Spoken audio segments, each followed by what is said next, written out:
Next video chat. Oh, shit. Now we're on this one. Inside the mind of Jeffrey Dahmer, a serial killer's chilling jailhouse interview from 5 years ago. This was obviously older than 5 years ago, but it got uploaded 5 years ago. 40 million views. Jeffrey Dahmer, if you don't know, somehow one of the world's most infamous serial killers. Desensitize myself to it.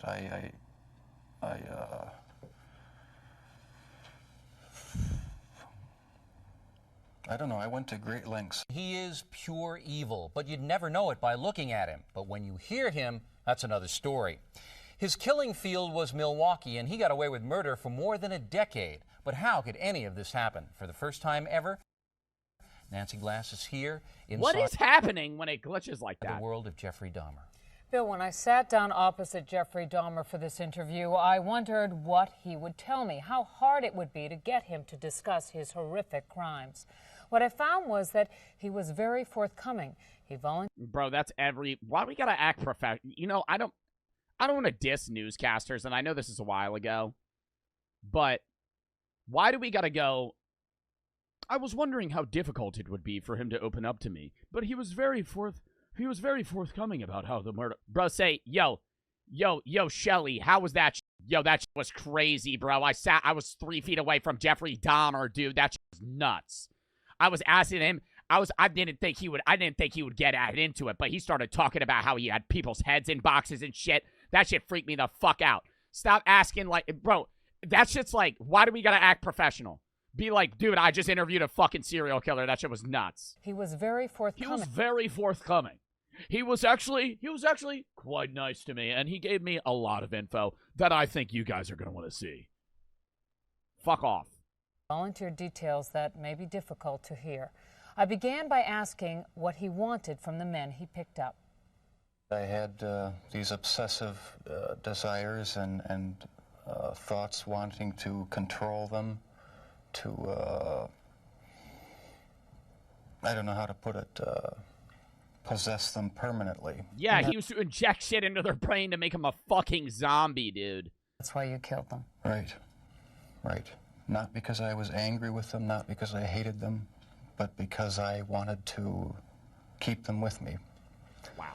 And as my obsession grew, I was saving body parts such as skulls and skeletons. Jeffrey Dahmer is recalling his monstrous past. Almost 2 years ago in this little apartment in Milwaukee, police discovered the grisly remnants of one of the most horrible crime sprees in American history. Jeffrey Dahmer, an unassuming chocolate factory worker, would eventually confess that this motherfucker worked at a chocolate factory? Bro, I would have thought he was had a desk job. What the fuck Willy Wonka-esque serial killer shit is this? He worked at a fucking chocolate factory? I did not know that. He had seduced, murdered, and dismembered. Have you seen the pictures? No, but I've seen pictures of the boxes. I didn't even know they got photos of the bodies. 17 young men. He even ate some of his victims' body parts. Oh my God!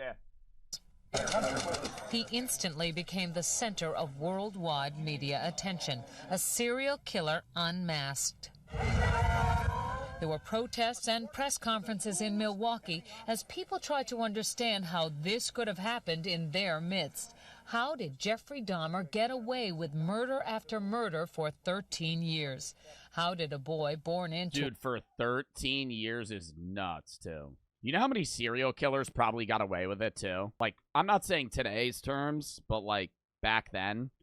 There's probably a guy that's alive right now that murdered 10 people in the 80s. And he's probably 60 right now, but no one found him. The Zodiac killer, yeah, but that was hundreds of years ago. You don't get caught because you don't get caught if you hide it extremely well. Well, yeah, but I'm saying the reason they usually get caught is because they do too much. A lot of those guys, if Jeffrey Dahmer stopped 2 years prior to him getting caught, he might have not even ever been found, but they just don't stop. But I'm saying there probably have been serial killers that did, and so you just don't know about them. Even today. I'm saying ones that are alive now. In this exclusive interview, we put those questions to Jeffrey Dahmer himself. We met with him at the maximum security prison where he is serving his sentence of 999 years. For the I first thought he got the death penalty. talks. Oh, nah, he got murdered. He got murdered, right? Or was that Ted Bundy? One of those fuckers got killed in prison by his cellmate. I think that was Jeffrey. Yeah, I think Ted Bundy got executed. Yeah, Ted got that share. He got murdered. His cellmate killed him. And gives us a chilling look inside the mind of a serial killer. It's a process. It doesn't happen overnight. When you depersonalize another person and view them as... I mean, dude, if you go to prison for, like... I mean, if you're Jeffrey Dahmer's cellmate, you're going to prison for something crazy. But, like, say you went to prison for, like, robbery and your cellmate's fucking Jeffrey Dahmer. Like, will they pair you? If you go to prison for, like... If you go to prison for something that's not murder, could you get paired with, like, a serial killer? How does that work? Like, who gets paired with who, cellmate-wise? That'd be fucking horrible. Like, imagine you got sentenced to jail for, like, theft. And your cellmate's fucking... Well, I mean, petty theft, you're probably not going to go to, like, a maximum security prison. But if you got sentenced for, like, robbery, like, armed robbery, you might have, like... I would assume you might have, like, a cellmate that's fucking Jeffrey Dahmer. Depends on the jail. That's prison. Jail is, like, a year, right? That's why a lot of murderers get killed and tormented in prison. Just an object for pleasure instead of a living, breathing human being. It seems to make it easier to do things you shouldn't do. The reason why Jeffrey Dahmer was able to get away with his crimes was because of just what you are seeing here. Jeffrey Dahmer is intelligent and articulate. That is what makes him so frightening. But if you listen carefully to his words throughout this interview, you realize it is a thin disguise. You do sound, though, like the kind of person who could have said to himself, "This is wrong. I must stop." I always... They gotta get a different interviewer on these fucking things, bro. I can't, man. You might have said to yourself, I must stop. What are these pre-prepared ass questions? Have a conversation with the motherfucker, right? Like, this is what annoys me, because you could get so much more, like, psychological information out of these people if you didn't ask some NPC-ass questions, bro. Like, you could have just said, did you ever think, wow, I'm fucking murdering people? Like, I'm killing them. Why am I doing this? Right? Like, ask them that. Why not? Like, did you ever say to yourself, oh, I must stop this. This is immoral. Oh, my God. After the first killing was not planned. I was coming back from the shopping mall back in '78. I had fantasies about picking up a hitchhiker and taking him back to the house and having complete control and dominance over him. The hitchhiker's name was Stephen Hicks. He was just 18. Jeffrey Dahmer took him to his parents' house. There he strangled him with a barbell. He dismembered the body and hid it in a drain pipe. It was Jeffrey Dahmer who gave those details to the police in his confession. No one had a clue as to what was happening for over a decade. During that time, Jeffrey Dahmer joined the Army and was sent to Germany. He was eventually discharged for a drinking problem and returned to Ohio.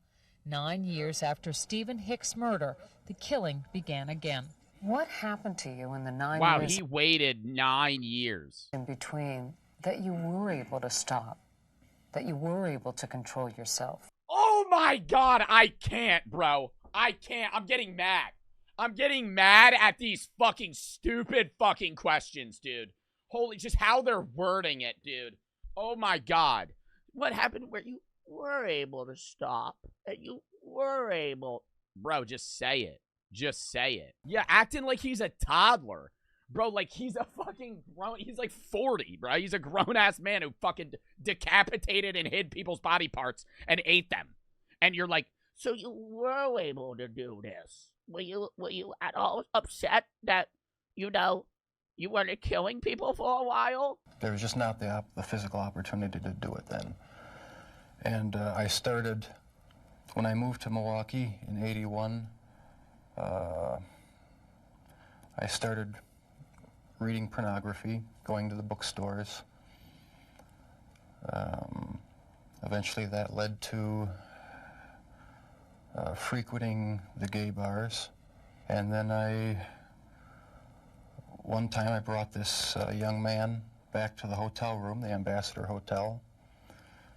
Was just planning on drugging him and spending the night with him. I had no intention of hurting him. When I woke up in the morning, he had a broken rib here, was heavily bruised. Apparently I had beaten him to death with my fists. And you have no memory I of it? have no memory of it. But that's what started the whole spree all over again. Dahmer says he snuck the corpse of his... No memory? Did he, like, get drunk and black out and fucking kill someone? Then he took it to his grandmother's house, where he cut up the body and put it in plastic garbage bags. When you killed these men, afterwards, were you repulsed? Were you upset? No, at the time, it was almost addictive. It was almost... See, but the reason that wouldn't... See, dude, it's just like, I don't think... There's serial killers today, but the reason people are, like, fascinated with, like, Jeffrey Dahmer and Ted Bundy, too, is because they were the last... He would have been caught. If this was 2024, when he left the motel, or the hotel he was staying at, there would be a camera, right, of him.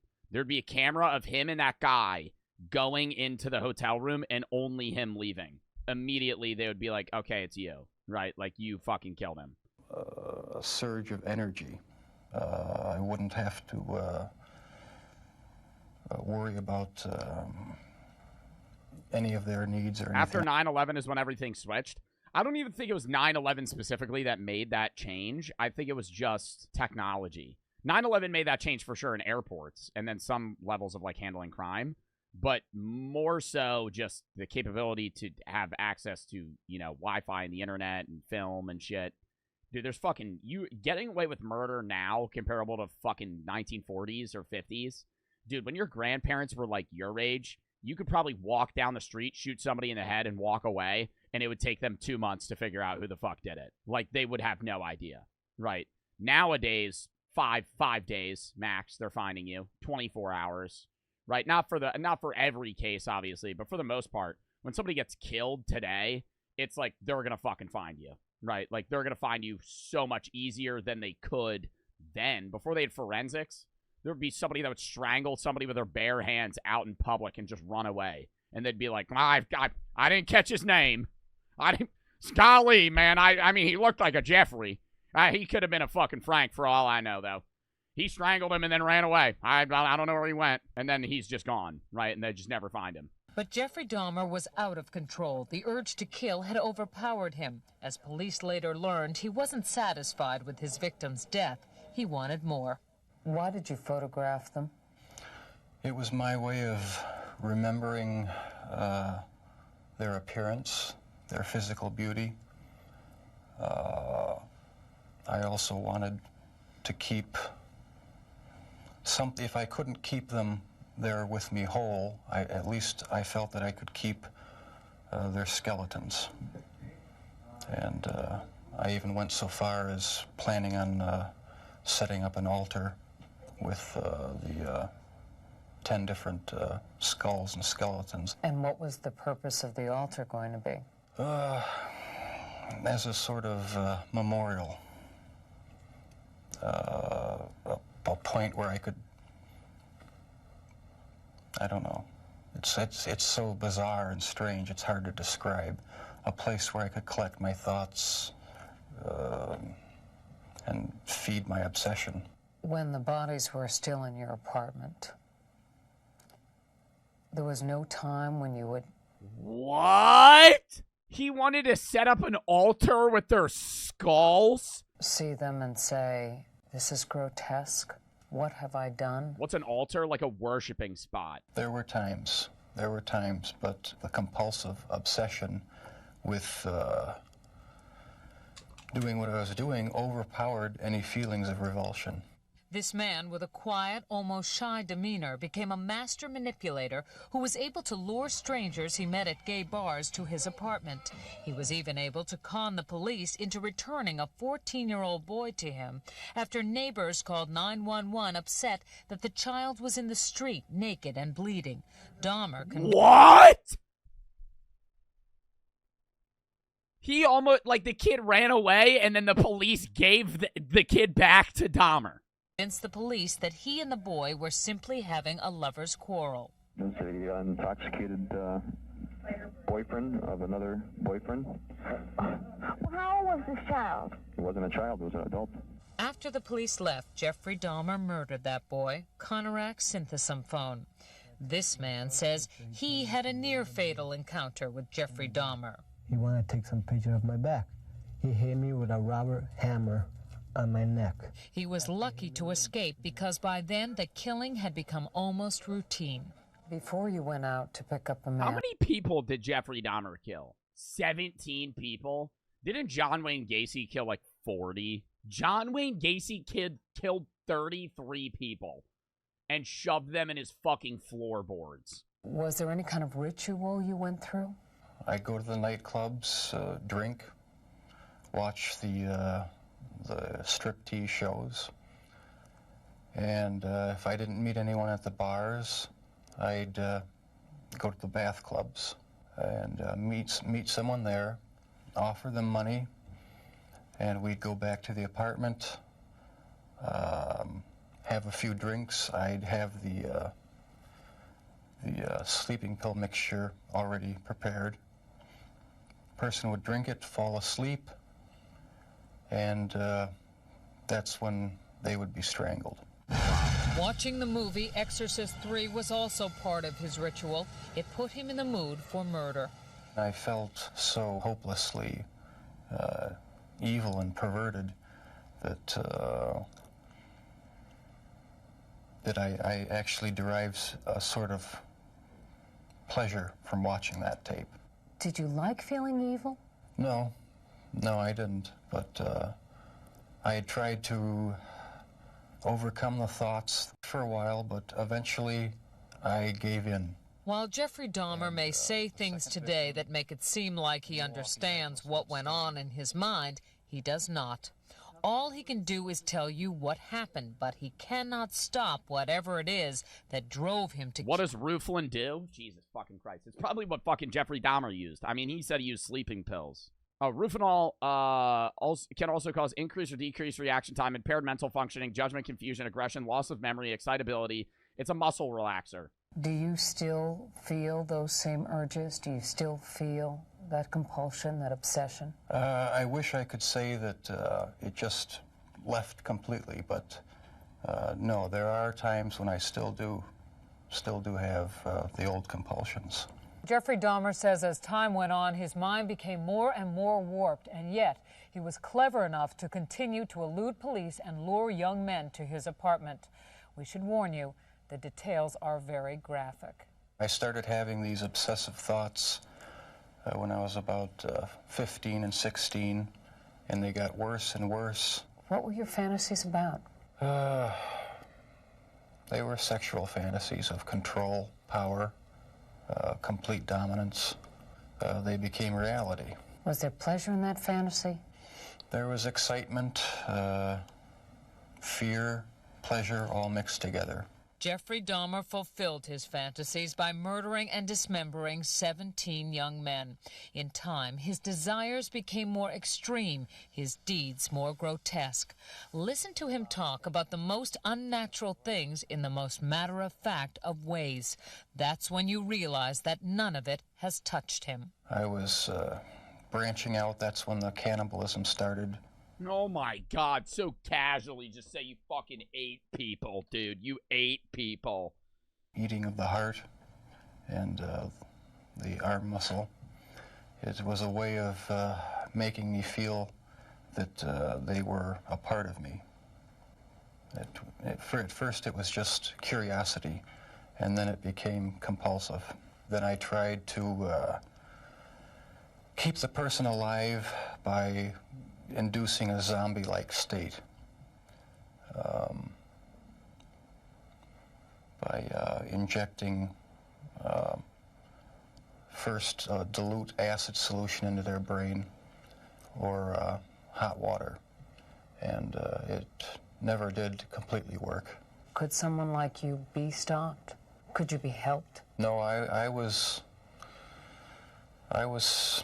dead set on going with this compulsion. It was the only thing that gave me any... I don't know if they're going to talk about it on this interview, but do you remember, this is for the people that have looked into Jeffrey Dahmer, there was like a story of when his dad came to visit him, and he had a fucking box with a fucking severed head inside of it, and the dad almost opened the box, and Dahmer was like, no, we'll just do it tomorrow. And the dad was like, okay, and just like went to bed, and then he like, when the dad was asleep, he like moved everything, and I think he put like porno mags or something inside of it. So don't quote me on that, but I know there was a severed head, and then he almost opened it and didn't, and he got rid of it. He became so warped by his evil impulses that he even took a victim's head with him to work at the Ambrosia chocolate fucking what, a bag? Factory. I kept the mummified head and skull of one of the victims in a carrying case in my locker at work. Were you almost flaunting it? Yes, but that's how strong the compulsion was. That's how bizarre the desire was. I wanted to keep something of the person with me. Jeffrey Dahmer exhibited some disturbing behavior early on. He began drinking heavily as a teenager, dropped out of college, was arrested for indecent exposure, disorderly conduct, and fondling a 13-year-old boy. Oh, my God. Tragically, one of his murder victims would be that boy's brother. Do you know what started it? Was there any kind of He incident killed that the other kid's brother? you can remember? To this day, I don't know what started it. And the person to blame is sitting right across from you. That's the only person. Not parents, not society, not pornography. I mean, those are just excuses. His macabre 13 years. Do you think that, like, okay, say they end this interview, and they're like, actually, Jeffrey, you're free to go, right? Do you think he would, like, somehow take a switch, or would still immediately just go back to fucking killing people? I'd say give it a week, and he'd fucking murder. It would just be immediate. With serial killers, I think with some crimes, right, people recognize their faults and reform, right? I would say with a lot of crimes, people recognize their faults and reform. With serial killers, he's crazy. He's literally just, he's insane. He's so far gone, he's fucking dismembered and eaten people. Like, you're insane. Like, you're never going to be okay.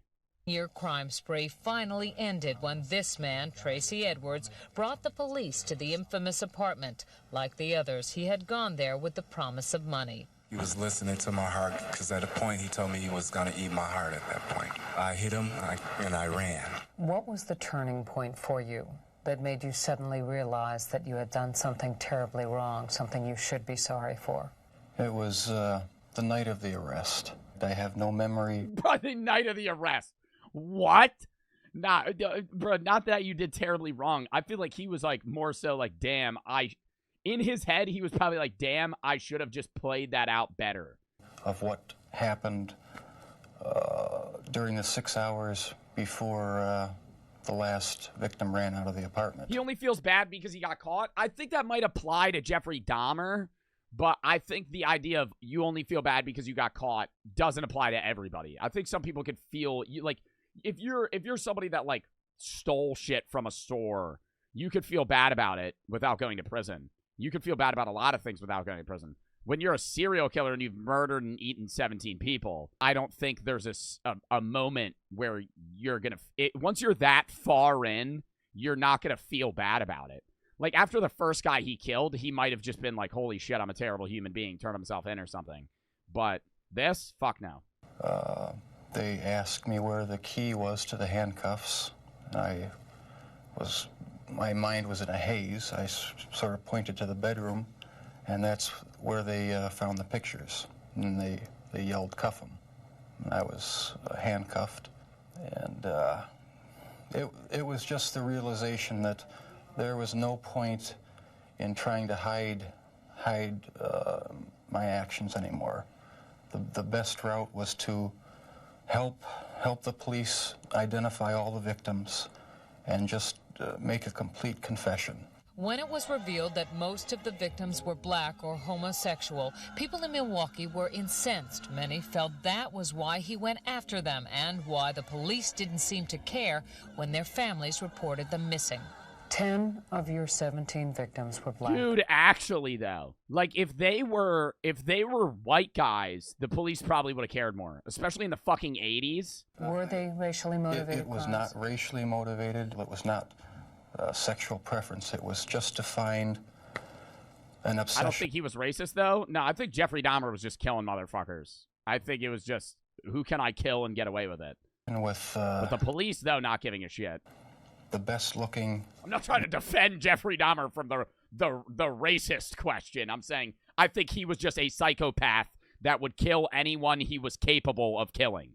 Young man I could find. While you just heard him say that his sexual preference had nothing to do with the killings, he has not come to terms with his homosexuality. Never understood it. There was no use trying to fight it because I couldn't rid myself of it. It was too powerful and persistent. Do you dislike it? Yes, it's caused a lot of problems for me. A lot of conflicts and unanswered questions. The conflicts remain with him, and so do his compulsions. But in prison, he finally cannot act on his savage desires. Wow. If you were out on the street now, would you still be committing the crimes? Probably. If this hadn't happened, there's no doubt I probably would be. I can't think of anything that would have stopped me. Wow. That is nuts. Somebody said Black Ops 6 gameplay dropped. Dude, the amount of YouTubers that just post that shit the second it fucking drops, whereas, like, the actual game.